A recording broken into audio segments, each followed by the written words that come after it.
Welcome to the Writer's Journey podcast. I'm Michael Laran, a science fiction and fantasy author on a journey to go from nobody to bestseller, and I'm documenting every step of the way. Tune in every week as I pull back the curtain on my writing life and how I'm building a writing career while working a full-time job, raising a family, and attending law school classes in the evenings. You can find show notes for this week's episode, a free starter library of my fiction, and much more at michaellaran.com.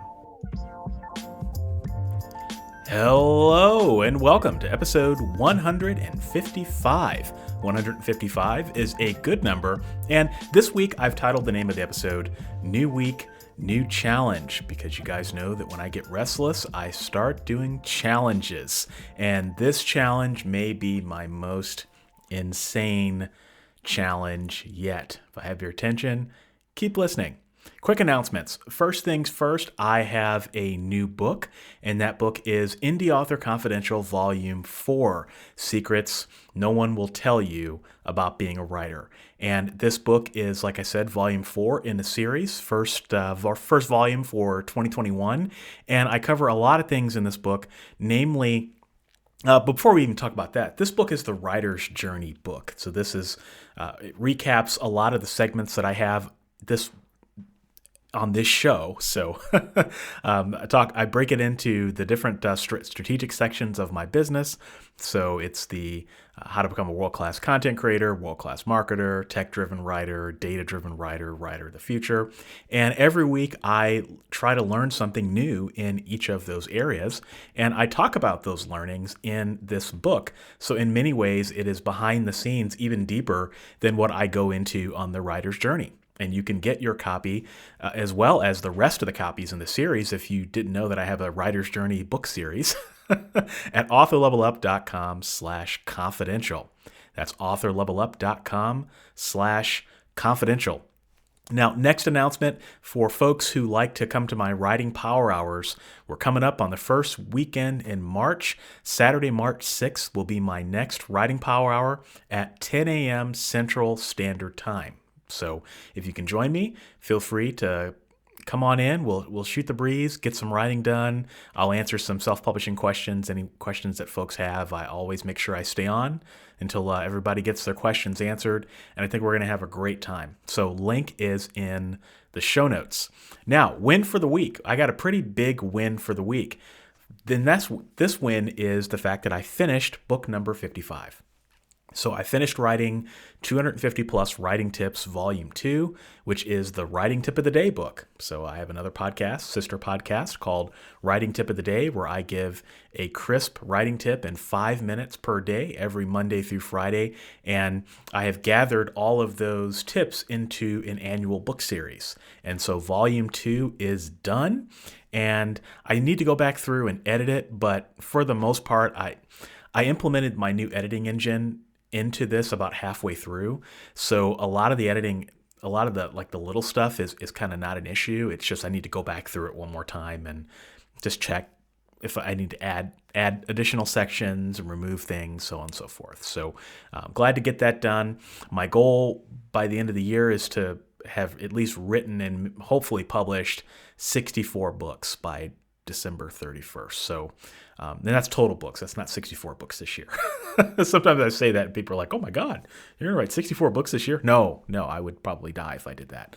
But book number 55 is done, and I'm going to begin production on book number 56. Actually, as you listen to this, I probably have begun production on it. We're going to talk about that in the topic for the week. Now, lesson learned this week. This is just a software tip that I wanted to pass along to folks who might find it helpful. So the name of this software is called PerfectIt, and it is a Microsoft Word add-in. And what this is it is proofreading software. And you're probably thinking, well, Michael, Grammarly and Pro Writing Aid and Ginger and White Smoke, I mean, there's all sorts of proofreading apps out there, aren't there? Well, those are advanced spell checkers. PerfectIt is something entirely different. So PerfectIt is truly proofreading software. In fact, it is software that editors themselves use. So there are issues that are unique to proofreading that are that your copy editor may not necessarily catch. So like, for example, if you use the word drop off, right? Like a cliff, like a drop off. So drop hyphen off. And you use that inconsistently throughout your manuscript. Sometimes you hyphenate it, sometimes you don't hyphenate it. That is a unique proofreading issue that a proofreader is going to check for. And PerfectIt can check that. It can also check anytime that you start a line of dialogue, but you forget to close the quote.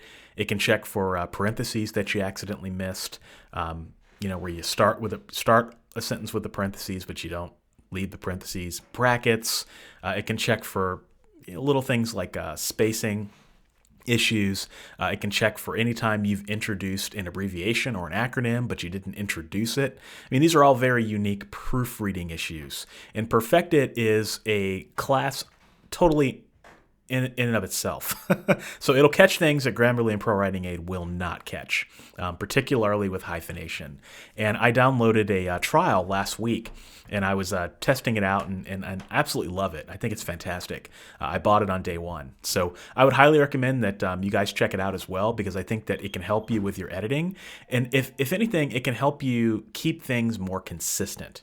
Right, because like I happened to have the word menage a trois in one of my books, and I had it in there like 4 times because it was a running joke between the hero and one of the characters. I won't go into any more on that, but it's not as sultry as it sounds. But I got the accents wrong on it, or I was inconsistent with the accents on it. And it was wrong in a couple of times I used it. And PerfectIt caught that like it was nothing. Said, hey, you used it 3 times here, you used it 4 times, or 1 time this way. And then all you have to do is click a button and it'll correct it everywhere. So I absolutely loved it. You can check it out at intelligentediting.com. That's PerfectIt. I'm sure that there are other apps out there like this. I'm sure that there are, but I bought this one because it just made sense. And I think it costs about $70 per year. But when you see what it can do, I think you'll see that it's absolutely worth it. Now, idea of the week. This is an idea that I had as I was trading emails back and forth with my editor about my new novel that I'm working on. And I just had a lot of questions for her on what does it look like to become an editor? Like what does that training look like? What are the things that you are looking for? And I also happened right around the same time to be having a conversation with a reader who was kind enough to reach out after my episode on book cover design. Back in episode 152, I talked about how I think that there's a shortage of book cover designers coming, and how it's a pretty smart bet to start learning how to design your own covers. And this person heard it and reached out and just happened to be a designer and said, hey, I completely agree with you. Here's kind of what I think. And if you're interested, I would love to make some recommendations on things that you should learn. I said, are you kidding me? Absolutely. And so this reader outdid themselves. I mean, they literally sent me a super long email with like nitty gritty of, okay, here's what you need to learn. Here's the feature in Photoshop that I would learn. Here's the next feature I would learn. Here's the type of technique that you probably want to learn how to do. And basically gave me a learning plan on how to start designing my own covers. And I thought that was fantastic. And so it got me thinking a lot, that conversation and then the conversation with my editor, about what would it look like if you woke up one morning and said, you know what, I don't want to be an editor, I don't want to be a cover designer, but I want to learn how they learn. And what if you figured out what the career path was for someone who wants to be an editor, and you went through that same level of training, and then you stop just before you start getting clients and things. And it reminded me of in the place I work, there's or at least it existed before the pandemic. I don't know if it exists now, but it was called a leadership rotation program. And the goal was to get people cross-functional. So you would apply for this program, you would go through a pretty rigorous interview process. But if you got accepted, then they would put you in one department and you would be there for like 12 weeks. And then at the end of the 12 weeks, you would transfer to another department. And then you would transfer to another department. And you would do this for like 2 years. And you would get all of these different cross functions. And you were there long enough to get trained in how to do the job and maybe do a little bit of the job and sit in with some of the people who are important in that department, long enough to understand how it functions, but not long enough to really get any credit on your resume, right? So I always thought that was interesting. What would that look like if you wanted to do that as a self-published writer? Go down the editor's career path, get trained like an editor, get trained like a cover designer, get trained like a formatter, get trained like any other person that you work with. What would that look like? I think that's very interesting and something I've been thinking about a lot. So that's my idea of the week. Now, topic of the week here. So I have been getting a little restless, and I get these ideas from time to time, and sometimes they pop into my head, and I'm like, that I totally need to do that. So here's kind of the background on this challenge before I get into what the challenge actually is. So I finished all 6 weeks of my law school classes in 1 week. So that left me like 5 weeks just chilling. I was really happy with that. My last law class is coming up, and I don't think this one is going to be as easy to kind of coast through. I think there's going to be a lot more work. There's going to be a lot more reading. I don't think the professor's really going to let you work ahead, kind of like I did before. Maybe they will. Maybe if they do, great. But I'm kind of expecting that this one will be more of a true law class experience. This last class, I don't know what was up with that. That was a oddball. So that starts on March 22nd. All right.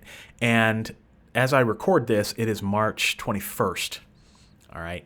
And I thought to myself, well, wouldn't it be nice if I could finish book 2 of my urban fantasy series before classes start, so that I don't have to worry about writing for the 4 to 6 weeks I'm taking this class. I can just focus on that, focus on finishing up my law degree, and then I can work with fact checkers and beta readers and editors and stuff. That's not a big deal, but I don't have to worry about the writing. It kind of takes the pressure off of me in that regard. So that's March 22nd. That gives me about a month. And so I thought, okay, well, what would that look like if I really did want to do that? And then what would it look like if I wanted to ratchet it up a little bit more? And so the concept I came up with was this concept of a 50,000 challenge. So when I write it, it looks like 5-5-50,000. So what would it take if I wanted to write a 50,000 word book before March 22nd? Or better yet, March 21st, because I want to finish before the classes start. So that got me thinking, okay, I did this Beast Mode challenge last year, and you guys know the Beast Mode was pretty cool. I wrote like 7 books in 90 days, and it was cool. And then I kept thinking to myself, okay, how can I take this to the next level? Like, not so much a Beast Mode challenge, but like a mini Beast Mode challenge. And I started looking at my day, and I said, what would it take for me to write a 50,000 word novel in 4 weeks? And I've done that plenty of times. I mean, it's just basically doing what I do every day. So it really wouldn't take anything different for me to do that. This last novel I wrote, book 1 of this series, was, it took me 4 weeks, but I wrote it in 3. I had some personal circumstances come up that ate a week out of the process, but overall it took me 3 weeks. All right. So I'm thinking, if I do the same stuff I've been doing, it's not really going to be that exciting. I think I can accomplish that. And so then I thought, okay, well, what if I could do it faster? So 3 weeks is cool, but what if I could cut that down to 1 to 2 weeks? And then I ended up settling on, well, what if I could get this done in 10 days? Just to see if I could do it, And then if there's a buffer, if something happens personal, whatever, doesn't really matter. But, could I write a novel in 10 days? Now, I've done this before. I've done this twice before. I've written a novel in 7 days, and then I've written a novel in 10 days. But everything else usually hovers around the 1 month, 3 to 4 week mark. So I looked at my day, I looked at my schedules, and it's okay, what do I need to do to make this happen? And so I settled on, if I was going to write a 50,000 word novel in 10 days, that means I have to write 5,000 words every single day. I have written 5,000 words of fiction some days. Like with this last book I wrote, I think there were a couple of days where I was over 5,000. But it wasn't the norm. And so I thought, okay, what would it take for that to be the norm? And ultimately, it means I need to spend more time writing every day. And so, okay, so how can I spend more time writing? Well, I need to get up earlier in order to write more. And then I need to change my writing method, like my type of writing method, to do that. So I settled on this. So the first part of the 50,000 challenge is waking up at 5 a.m. So for 10 days straight, even on Saturdays and Sundays, I'm going to wake up at 5 a.m. All right. And then that should hopefully allow me to write 5,000 words per day. So my plan at this point is to wake up, come downstairs, do some stretches, meditate for about 5 minutes, and then get on my exercise bike. I should be on my bike about 5:30. All right. And then while I'm dictating on my exercise bike, I might do it for 30 minutes, maybe 45. Well, I'll just kind of find a good stopping point. And typically I can dictate anywhere from 1,000 to 1,500 words per 30 minutes. So if I were to do that for an hour, I'd end up with anywhere between 2,000 and 3,000 words. All right. And then what I'll do is I'll take a small break and then come to my computer, and then I'll probably type on my laptop so that I don't strain my voice. All right. So in a perfect world, if there's no writer's block, no story issues or looping issues, in theory, in one morning before breakfast, I should be able to get anywhere between 2,500 and 3,500 words done, maybe more. Might even be able to push 4,000. That's before the day even starts. So then when I'm at work, and then after work, I got to think about, okay, I need to get some more dictation in. So I might not get on the bike. We'll see. It just kind of depends on how I feel. I'll just take it day by day. But I don't want to end up in a situation where I hurt myself exercising, right? But, there were days where I was on the bike about 3 times, and I was fine. So I'll be on the bike. Probably I'll dictate at my desk, I'll type. And if I play my cards right, I should hit somewhere around 5,000 words a day. And there might be some days where I fall slightly below 5,000. There might be some days where I fall slightly above 5,000. But if I can get around 5,000, plus or minus 200, I'll probably be fine. All right. So 10 days. That's what I'm going to do. It's going to take me 10 days to do this. Now, there could be some buffers. The first part of a novel always takes longer. It's always slower for some reason. Once you get around the 15-20% mark, things really start taking off. So I kind of anticipate the first few days not taking I anticipate maybe missing the goal for the first few days. I think that's perfectly normal. And then I can make up for it down the road. And so what that would do is I plan on starting this on Tuesday, which Tuesday would be the 23rd of February.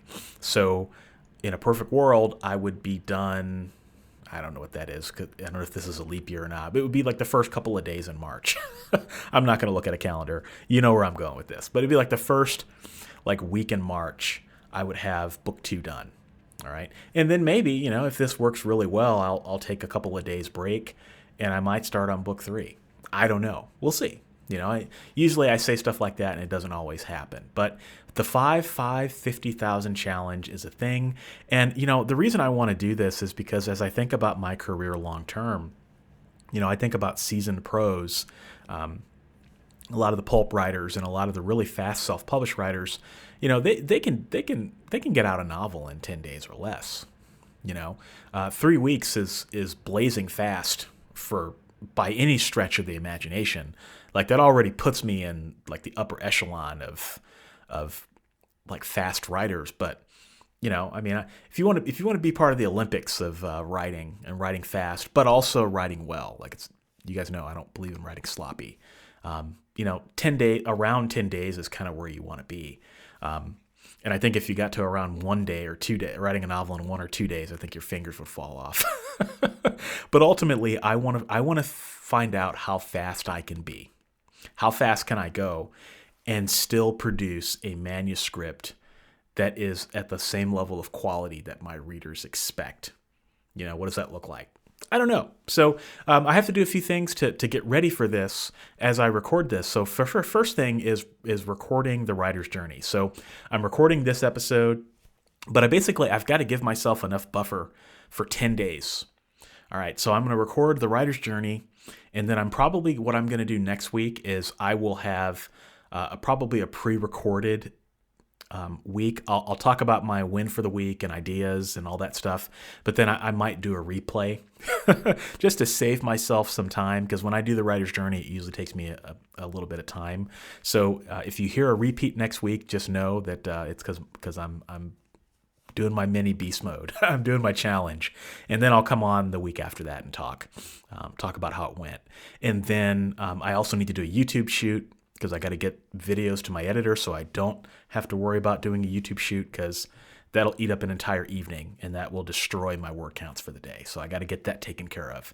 And then it's just a matter of maintaining my blog, and then also making sure that I can keep my email inbox at 0 or as close to 0 as possible, because it's cool to do a challenge, but it kind of sucks when you come out of a challenge and you got a ton of emails and you're behind on everything else. And so I kind of don't want that. I want this challenge to be as minimally invasive or disruptive to my schedule as possible. And like I said, now is a really good time to do it, because I don't have really any major things going on in my personal life right now. Knock on wood, that would kind of get in the way of this. And I don't have any insurance classes to teach between now and the end of March. And so this is a perfect time to try this. So, if you want to follow along on the challenge at authorlevelup.com/blog. You can also follow on my YouTube community tab. As you guys know, I will always share, what goes well, what goes poorly, and lessons learned in the middle. So with that, that's all I got for you this week. Hope you have a fantastic week. I hope that you get some writing in if you're able to do that, and I'll plan on talking to you next week. Peace.